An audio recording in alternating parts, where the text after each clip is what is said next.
Muita gente ainda evita a reposição hormonal na menopausa por medo de câncer, principalmente o câncer de mama. Mas na prática, esse não é o principal motivo que me faz contraindicar o tratamento. O raciocínio mais comum é simples: o hormônio aumenta o risco de câncer, então é melhor evitar. Isso foi reforçado por muitos anos, baseado em estudos antigos, mal interpretados e generalizados para todo mundo. Só que hoje, quando a gente analisa os dados com mais critério, esse medo perdeu muita força. O risco de câncer, quando a reposição é bem indicada, individualizada e feita com critérios, é muito menor do que se imagina. O problema é que, ao focar demais no câncer, muita gente ignora o risco que realmente muda a minha decisão pessoal, que é o risco cardiovascular.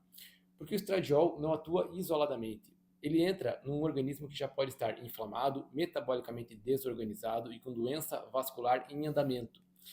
E é nesse contexto todo que mora o risco real. Tá? Pacientes, por exemplo, fumantes, diabéticos, descompensados, né, com pressão alta que não controla, ou com alterações metabólicas mais silenciosas, como o LDL pequeno e denso, resistência insulínica, inflamação crônica.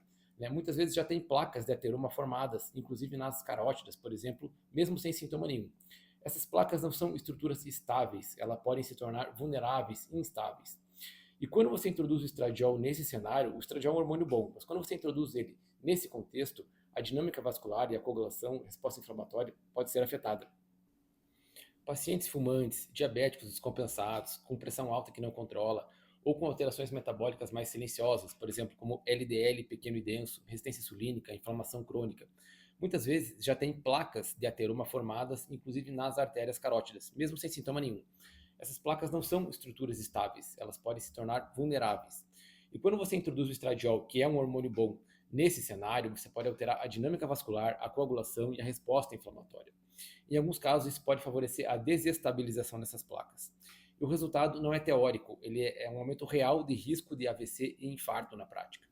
Então é importante esclarecer aqui o ponto central. Não é o hormônio isolado que define o risco, é o contexto metabólico e vascular onde esse hormônio, estradiol, que é um hormônio bom, está sendo inserido.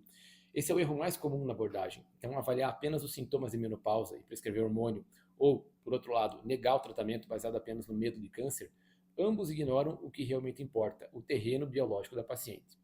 Na minha prática, eu não tomo essa decisão baseado em protocolo fixo. Né? A gente precisa avaliar a inflamação, o metabolismo da glicose, o perfil lipídico, os sinais indiretos de aterosclerose, né? O histórico clínico da paciente, e principalmente se esse organismo está preparado para receber o hormônio com segurança.